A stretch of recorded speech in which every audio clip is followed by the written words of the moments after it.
The Earth intercepts a lot of solar power, 173,000 terawatts. That's 10,000 times more power than the planet's population uses.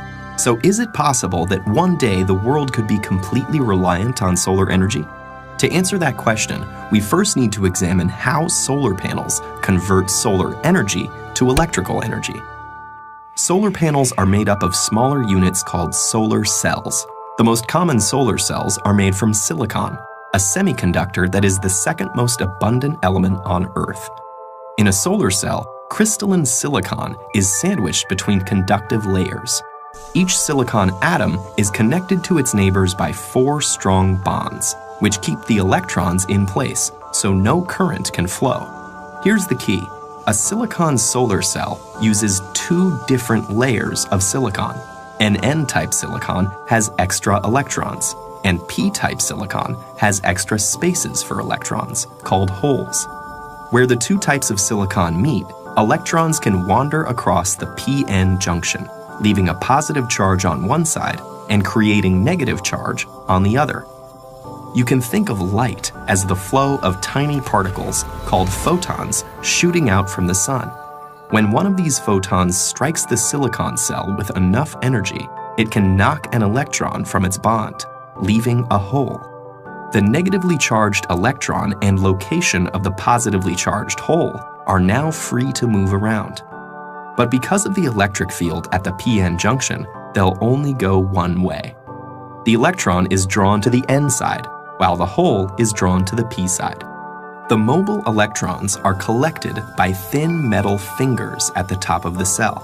From there, they flow through an external circuit, doing electrical work like powering a light bulb, before returning through the conductive aluminum sheet on the back. Each silicon cell only puts out half a volt, but you can string them together in modules to get more power. 12 photovoltaic cells are enough to charge a cell phone, while it takes many modules to power an entire house. Electrons are the only moving parts in a solar cell, and they all go back where they came from. There's nothing to get worn out or used up, so solar cells can last for decades. So what's stopping us from being completely reliant on solar power?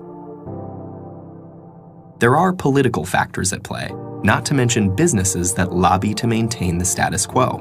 But for now, let's focus on the physical and logistical challenges. And the most obvious of those is that solar energy is unevenly distributed across the planet. Some areas are sunnier than others. It's also inconsistent. Less solar energy is available on cloudy days or at night. So a total reliance would require efficient ways to get electricity from sunny spots to cloudy ones, and effective storage of energy. The efficiency of the cell itself is a challenge too. If sunlight is reflected instead of absorbed, or if dislodged electrons fall back into a hole before going through the circuit, that photon's energy is lost.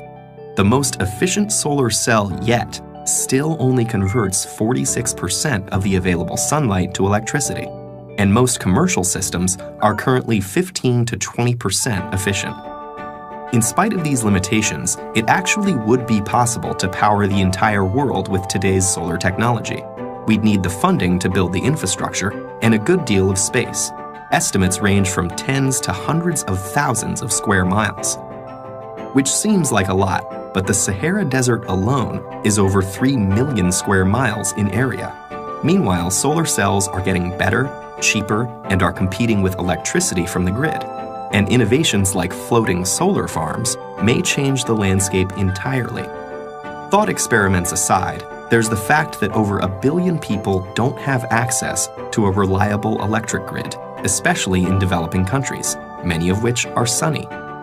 So in places like that, solar energy is already much cheaper and safer than available alternatives like kerosene. For, say, Finland or Seattle, though, effective solar energy may still be a little way off.